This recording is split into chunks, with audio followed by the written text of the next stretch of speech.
Welcome to Trey Bets Daily, where we talk college football, predictions, picks, and everything in between. And today, we're asking a pretty simple question. Can these Power 4 teams go undefeated in the 2026 regular season? Because every August, we look at these schedules and start convincing ourselves somebody is about to go 12-0. Then October happens. So I've got 10 teams plus Notre Dame that have at least some kind of argument for an undefeated regular season.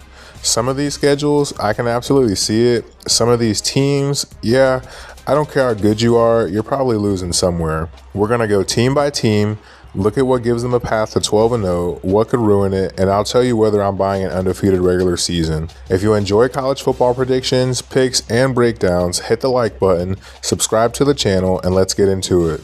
Let's start with probably the cleanest path on this entire list, Notre Dame. ESPN gives the Irish about a 33% chance of going undefeated. That's kind of crazy work. We're basically talking about a 1-in-3 chance that Notre Dame doesn't lose a single regular season game. But when you look at this team and their schedule, I get it. CJ Carr is back at quarterback. You've got weapons like Jordan Faison and Jaden Greathouse, and defensively this team should be nasty. Leonard Moore, Aiden Schuler, Drake Bowen, Boubacar Traore. There really aren't many obvious weaknesses here. And then you look at the schedule, Notre Dame doesn't have to survive 9 SEC or Big Ten conference games. The big one is Miami at home on November 7th. You've also got Wisconsin at Lambeau to open the season, which could get weird, and BYU on the road in October. But compared to some of the schedules we're about to talk about, Notre Dame's path looks beautiful. Can they go undefeated? Absolutely. Of everybody we're talking about today, Notre Dame might have my favorite path to 12-0. Now here's one I really like. Texas Tech. And honestly, I don't even know if we can call them a sleeper anymore. They're the defending Big 12 champions, and the schedule sets up really well. Texas Tech completely avoids BYU and Utah, and most of their toughest projected games are at home. Houston comes to Lubbock, Arizona comes to Lubbock, and they don't play a single post-spring top 25 team on the road. You can't ask for much more than that. The big question is quarterback. Will Hammond takes over after Brendan Sorsby, and Hammond is coming off an ACL injury. You've also got a defense replacing some serious NFL talent up front, and Texas Tech added 45 new players this offseason. That's a lot of new pieces trying to become one football team. Then you've got those weird road games, Oklahoma State, Colorado, Baylor. None of those individually make me say Texas Tech is definitely losing, but that's exactly how undefeated seasons die. Random Saturday night, road crowd going crazy, 3 turnovers, and suddenly everybody's sitting there like, how the hell did that happen? Can they go undefeated? Yes.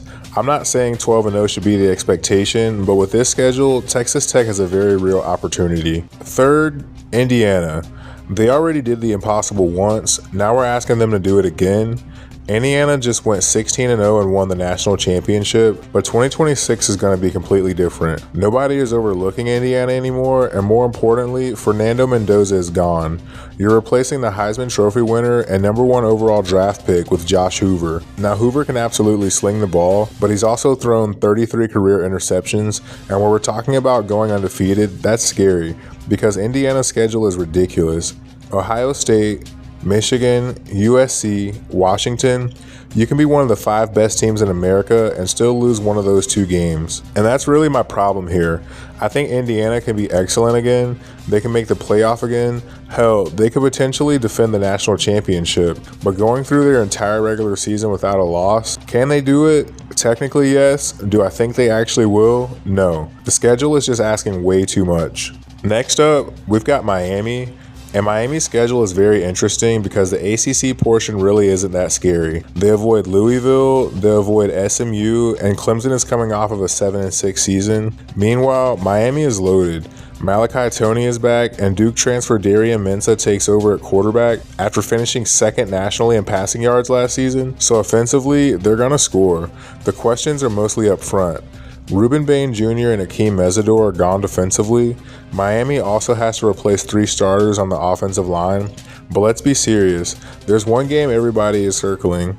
November 7th at Notre Dame. And conveniently, we just talked about Notre Dame. That game could legitimately determine whether one of these teams finishes 12-0. You've also got Florida State. And I don't care what Miami or Florida State looks like on paper. That rivalry can always get stupid. Can Miami go undefeated? Absolutely. I think they're good enough. The ACC schedule gives them a path, but if you're asking me where the loss comes from, South Bend is screaming at me. Now we get to one of the monsters, Oregon. Talent-wise, there's basically nothing missing here. Dante Moore is back, Evan Stewart is back, Decorium Moore joins the receiver room, and Oregon might have the best defensive line in college football. Then somehow, if something happens to Dante Moore, they've got Dylan Raiola sitting right behind him. That's ridiculous quarterback depth, but Oregon has the same problem we're going to see with a couple of teams on this list. The schedule doesn't care how talented you are. They have Ohio State and Columbus on November 7th, then they've got to deal with Michigan, then Washington. That's a brutal closing stretch, and even earlier in the season, you've got Boise State and a road trip to Oklahoma State. There's also some coordinator turnover, with Drew Maringer taking over the offense and Chris Hampton running the defense, so there's some uncertainty here. Can Oregon go undefeated? Absolutely. Would I predict 12-0? Probably not. Getting through that November stretch without one bad Saturday feels like a huge ask. Now let's head down to the SEC. Georgia. If anybody from the SEC is going 12-0, Georgia probably has the cleanest path. They avoid Texas, they avoid Tennessee, Gunnar Stockton is back, Georgia returns about 68% of its production, and defensively, this could be Kirby Smart's best group in years. But here's the problem. Even an easy SEC schedule is still an SEC schedule. Georgia has to go to Alabama on October 10th, and Georgia hasn't won in Tuscaloosa since 2007. Then on November 7th, they're at Ole Miss, and late in the year, they've got South Carolina on the road right before Georgia Tech. Another thing I find interesting, Georgia is extremely young. Obviously, they're loaded with 5 stars, but talented freshmen are still freshmen. One blown assignment in Tuscaloosa, one bad turnover in Oxford, and suddenly, your undefeated season is gone. Can Georgia go undefeated? Yes. They're absolutely good enough, but the SEC makes 12-0 such a tiny target that 11-1 feels a lot more realistic. And now we get to the preseason number 1, Ohio State. Julian Sand, Jeremiah Smith, Bo Jackson, 4 returning offensive line starters. Offensively, there's really not much to complain about. This team is loaded. But then you look at the schedule and somebody in the Big Ten office clearly had a sense of humor. Oregon, Texas, Indiana, USC, Michigan, Iowa. That's 6 preseason top 25 opponents. And some of the biggest games are on the road. Texas in week 2, Indiana in October, USC 2 weeks later, and that's before we even talk about Oregon and Michigan. Defensively, Ohio State only returns 3 starters. Obviously, Ohio State recruits well enough to reload, but going into Austin in week 2 while you're still figuring out a new defense, that's dangerous. Can Ohio State go undefeated? Talent-wise, of course. Schedule-wise, I don't like it. Ohio State might legitimately be the best team in America and still finish 10-2 or 11-1. Speaking of Austin, let's talk about Texas. This might be the perfect example of a team I could see winning the national championship without going undefeated. Arch Manning is back, Cam Coleman comes in, Raleek Brown joins the offense, Will Muschamp takes over the defense, and Colin Simmons is still hunting quarterbacks. This roster is ridiculous. They even avoid Georgia, and somehow I still don't like their chances of going 12-0. Because in week 2, Ohio State comes to Austin. Then you've got Tennessee on the road, Oklahoma in the Red River rivalry, Missouri on the road, LSU on the road, and Texas A&M and College Station to finish the regular season. Bro, where exactly are we supposed to find 12 wins without a single mistake? And the offensive line is still something I need to see after the problems they had last season. Can Texas go undefeated? Yes, because they're talented enough to beat everybody on this schedule. But do I think they actually will? No. There are just way too many opportunities for one game to go sideways. Now let's talk about Utah.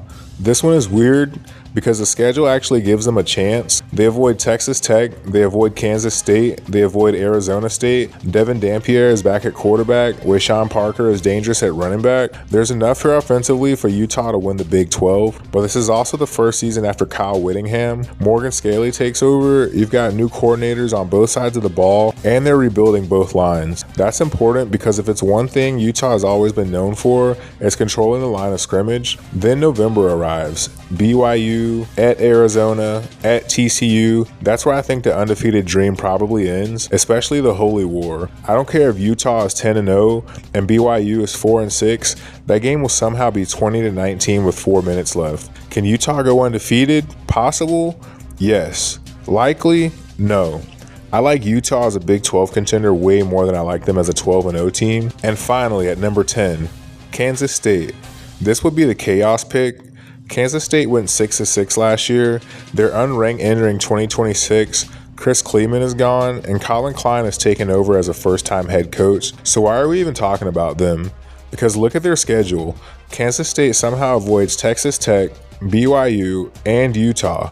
That's enormous. And Avery Johnson is back for his 4th season. He's experienced, he's athletic, and when he's comfortable, he's one of the better quarterbacks in the Big 12. But that's the important part, when he's comfortable.